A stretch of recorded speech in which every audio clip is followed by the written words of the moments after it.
members with less than 2 years who have a lack of respect for officers and feel they have a bunch of knowledge from watching YouTube videos. Oh, YouTube. Yeah, unless they're Even better. watching our show. Oh, Jesus.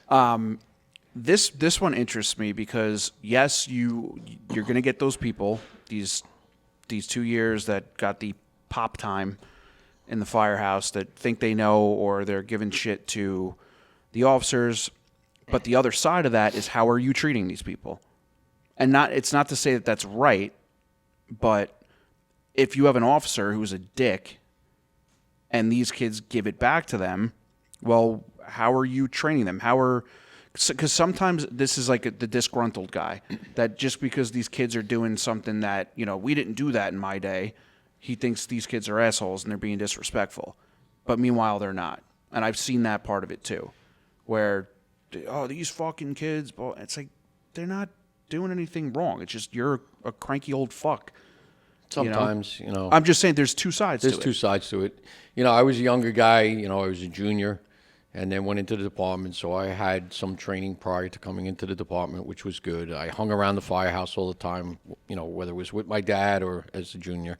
And I was involved in everything. Like, I kept taking trainings and stuff. And I was a young guy that thought I knew a lot. I really did. I went to a couple fires under my belt. I'm like, yeah, I got this stuff. Yeah, I did too. I feel pretty good, about myself, And then, once again, some of the older guys would turn around and be like, you want to drive already, kid? And I'm like, it's not that I want to drive. I want to have the nozzle, but the rig ain't rolling because we don't have no drivers. Yeah. So I want to become a driver, and I became a chauffeur on the engine at a young age. I was only 19 and I was a chauffeur. And I didn't drive a lot, but I drove occasionally because we had no drivers sometimes. So, I thought I knew a lot. You know where that starts? And because same deal.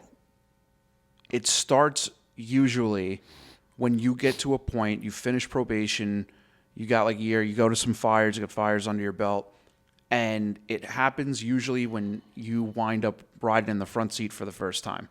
And you got control of that crew or potentially even the scene. Now all of a sudden you're like, oh, I could run a scene. I'm just like the chief. So all of a sudden, your ego. Well, that's what I'm saying. Your ego grows, and we don't teach that part of it where it's like, hey, you're going to be put in a position where you're in charge, but that doesn't mean you know exactly what's going on, because you're not going to be a guy that's hopefully not. Hopefully, you're not going to be the guy that's got 2 years in and you're fucking IC at a working fire. That's a whole different story. But once again, we think we know, and you're always like, well, where is that guy or where is this guy? And you're a young kid and you think you know a lot, and we all kind of experience it to a certain extent.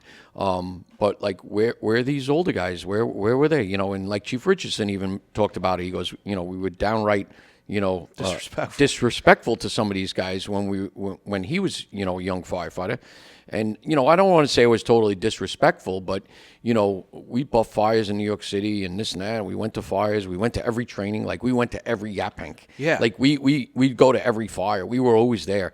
And we drilled a lot, and we knew a lot. And we'd look at other guys and say, where are these guys? But you don't realize, that this guy's married, has 3 jobs, or this guy's doing this, or this guy's son has a serious medical condition. You don't realize all that stuff's going on when you're a young kid, and mortgages and everything else. And you start to learn that. You start to learn as you go. And when I became an officer, I started learning more and more.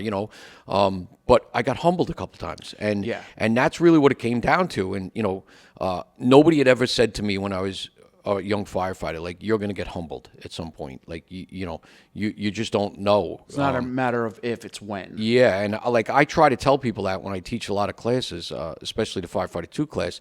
I say, we all think we know, and I'm telling you right now, you're going to get humbled. I've been humbled many times in the fire department. Yeah, and it's how you handle that. It's how you react. It's how you handle it. It's how you recover. It's like falling off the bicycle or falling off the horse. It's how you recover. And, you're realizing, like, you go back sometimes and your head's spinning. You're like, whoa, that was a close call. Or, this what happened, I got jammed up. I almost gave a mayday. And, now I'm going back, obviously you revert back to your training. But now I'm thinking even more like of things I could have done or could have changed. So you're going to get humbled. I will tell everybody that. I don't care if you got, 5 years, 2 years, 25 years. If you continue going on runs, you're going to get humbled.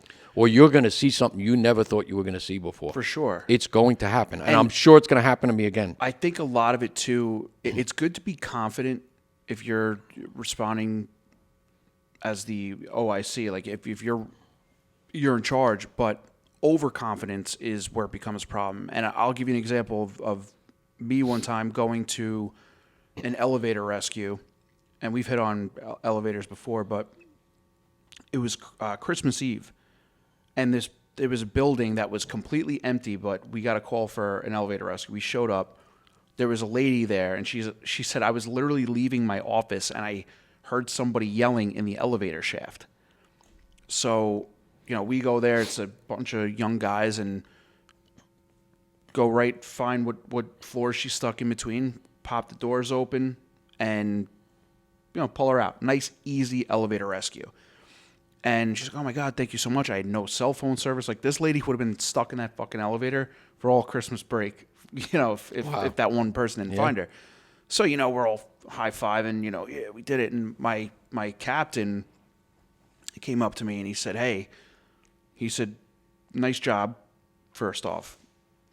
But he said, you forgot one important part, which was locking out the elevator room. Shut down the power. Shut down the power. He said, you got lucky that it wasn't just caught in a slight jam where the minute you pop those doors open or the minute she was stepping out, the elevator didn't decide to go again. He said, but just calm yourself down. Like, I know we do this a lot in our district, but, like, I know you're fired up. Just relax. Make sure you got all your bases covered, because all it takes is that one fuck up, and then, an elevator rescue could go from just grabbing the lady's hand and pulling her out of the elevator to, as that's happening, the elevator moves, and now you got a freaking whole different situation on your hands. 0 to 0 in a second. Yeah, perfect. 0 to 0 for sure. That goes with everything we do, whether it's a car accident, it's a fire.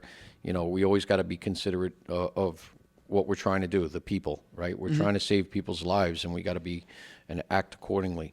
But yes, there's a lot to it. And like I said, you're going to get humbled. You're going to come across something that's an oddball. And yeah, you'll probably get it done, but could you have done it that much better, that much faster, that much safer? And I truly believe, right, if you train hard, educate yourself well, you'll operate safely most of the time. Yeah, and just to get back on this topic in general, with the dealing with the people who, in your eyes, lack respect for officers and feel they have a bunch of knowledge, I would say the first thing is don't challenge them from a mental standpoint. Where if every time they walk past you in the hallway and you're giving them a look because you're like, oh, this kid's an asshole or whatever, well, they're not going to respect you.